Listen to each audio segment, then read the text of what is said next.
सबसे पहले जरा पॉइंटर्स में दर्शकों को आप बता दीजिए कि क्या क्या इंपॉर्टेंट फाइंडिंग्स इस रिपोर्ट में हैं जो कि आपकी अब तक दी गई दलीलों को सपोर्ट करता है।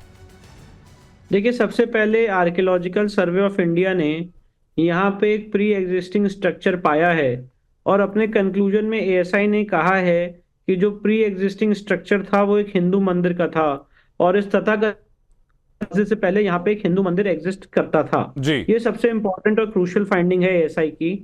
साथ ही साथ एएसआई ने जो सबसे इंपॉर्टेंट फाइंडिंग दी है उसमें एएसआई ने ये कहा है कि जो यहाँ पे खंबे इस्तेमाल हुए हैं वो हिंदू मंदिर के खंबे हैं और हिंदू मंदिर के खंबे को दोबारा इस मस्जिद के कंस्ट्रक्शन के लिए इस मस्जिद में उपयोग किया गया है। जी। साथ ही साथ एएसआई ने यह भी फाइंडिंग दी है कि यहाँ पे जो इंस्क्रिप्शन मिले हैं, टोटल 34 इंस्क्रिप्शन मिले हैं और वो 34 इंस्क्रिप्शन में से अलग अलग 4 भाषाओं में वो इंस्क्रिप्शन है, देवनागरी, तेलुगु, कन्नड़ा और ग्रंथा में। और उसमें सबसे महत्वपूर्ण बात यह जो बहुत बहुत क्रूशियल है, एएसआई ने कहा है कि इस इंस्क्रिप्शन में, इन 34 इंस्क्रिप्शंस में से एक इंस्क्रिप्शन में लिखा हुआ है कि महामुक्ति मंडप उसमें मेंशन्ड है। महामुक्ति मंडप में आपको बताना चाहता हूं, इसका जिक्र स्कंद पुराण में भी आता है। जी। तो ये भी इस इंस्क्रिप्शन से साबित होता है। फिर साथ ही साथ यहाँ पे एएसआई ने एक इंस्क्रिप्शन की और बात कही है जिस इंस्क्रिप्शन में ये मेंशन था कि और वो इंस्क्रिप्शन उस तथाकथित मस्जिद के कमरे में हमें बरामद भी हुआ है और साथ ही साथ वो इंस्क्रिप्शन आधा टूटा हुआ था, उसका ओरिजिनल एएसआई के पास फोटोग्राफ है 1965 में। और साथ ही साथ औरंगजेब के जो आधे टूटे हुए पत्थर की जो बात हो रही है। जी जी जी जी। और साथ ही साथ एएसआई ने ये भी बताया है कि ये जो लूज स्टोन है ये 20वीं रेगनल ईयर का है जो जो करस्पॉन्ड करता है 1676-77 में। और इस इंस्क्रिप्शन में एएसआई का ओरिजिनल फोटोग्राफ इस इंस्क्रिप्शन का एएसआई के पास ओरिजिनल फोटोग्राफ है 1965 में। जी। तो ये सारी बातें एएसआई ने कही हैं। फिर एएसआई ने मजलिस आलमगिरी पे रिलाई किया है और मजलिस आलमगिरी में स्पष्ट रूप से मेंशन है कि यहाँ औरंगजेब ने मंदिर तोड़ के मस्जिद बनाई है। हाँ। साथ ही साथ एएसआई ने जो बहुत इंपॉर्टेंट फाइंडिंग है उसको मैं आपको बताना चाहता हूं। जी। एएसआई ने कंक्लूड किया है कि यहाँ पे एक पहले जो हिंदू मंदिर था उसको डिस्ट्रॉय किया गया है 17वीं शताब्दी में औरंगजेब के समय और उसको ही मॉडिफाई किया गया है, रीयूज किया गया है इस स्ट्रक्चर को बनाने के लिए। जी। तो मुझे और इस मामले में कंक्लूजन विष्णु जी जरा ये बताइए आप कि क्या आपने जो दलीलें अब तक कोर्ट के अंदर दी उनको साइंटिफिकली ये रिपोर्ट सपोर्ट करती है? बिल्कुल, ये रिपोर्ट उसको साइंटिफिकली सपोर्ट करती है और मुझे लगता है एएसआई की जो रिपोर्ट है लीगली एकदम वैलिड रिपोर्ट है और इस केस में बहुत महत्वपूर्ण आधार बनेगा इस केस को डिसाइड करने के लिए। ठीक है, अभी चूंकि ये रिपोर्ट सामने आई, आपने कंटेंट बताया तो उस पर प्रतिक्रियाएं सामने आनी शुरू हो चुकी हैं।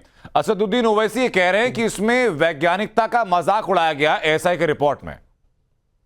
देखिए, अकबरुद्दीन ओवैसी तो मुझे लगता है एक ऐसे बैरिस्टर हैं जो लॉ का मजाक उड़ाते हैं, जो लॉ एक बैरिस्टर होने के बाद इस देश में ऐसी बातें करते हैं जो कोई एक बैरिस्टर या लॉयर नहीं कर सकता है। तो उन्हें ना आर्कियोलॉजिकल सर्वे ने क्या साइंस उपयोग की इसका ना पता है, ना 92 डेज के सर्वे में वो थे, ना वो इस केस में पार्टी हैं।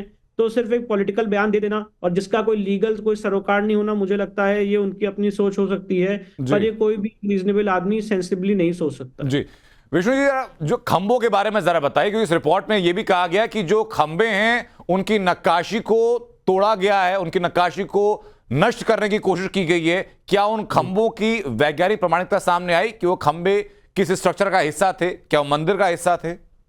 जी, एएसआई ने अपनी रिपोर्ट में स्पष्ट रूप से कहा है कि जो वहां पे खंभे इस्तेमाल हुए हैं वो हिंदू मंदिर के खंभे थे और उसमें जो देवी देवताओं की आकृतियां थी उसको मिटाया गया और उसी को रीयूज किया गया मस्जिद बनाने के लिए।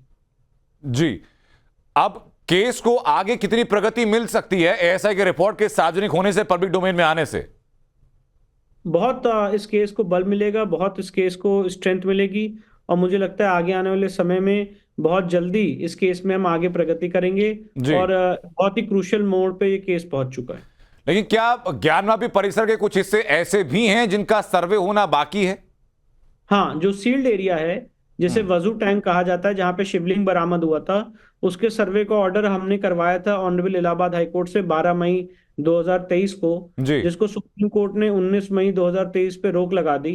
और हमारा अगला कदम यही होगा कि हम सुप्रीम कोर्ट में उस एरिया को खुलवाने की मांग करेंगे और ये कहेंगे कि वहां पे भी आर्कियोलॉजिकल सर्वे का सर्वेक्षण किया जाए। तो एएसआई की रिपोर्ट क्या एएसआई के अगले सर्वे को स्पीड अप करने के लिए सहायक साबित हो सकती है? बिल्कुल, एएसआई का जो अगला सर्वे होगा वो और साबित करेगा उस वजू टैंक के एरिया को।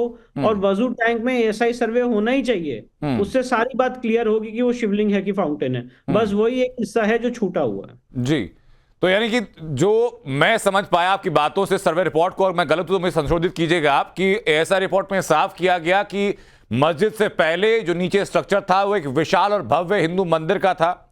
वहां पर 32 अलग अलग इंस्क्रिप्शन मिले हैं जो कि सनातन से जुड़े हुए हैं। इंस्क्रिप्शन को 4 अलग अलग भाषाओं में लिखा गया, कन्नड़ भी शामिल है उसमें, देवनागरी भी शामिल है। और वहां पर हिंदू देवी देवताओं की मूर्तियां भी तहखाने से बरामद हुई हैं। जी बिल्कुल सही कह रहे हैं। ये तमाम चीजें ऐसा रिपोर्ट में हैं। जी बिल्कुल सही कह रहे हैं। बिल्कुल, बहुत बहुत शुक्रिया विष्णु शंकर जैन आपका हम तक जुड़ने के लिए।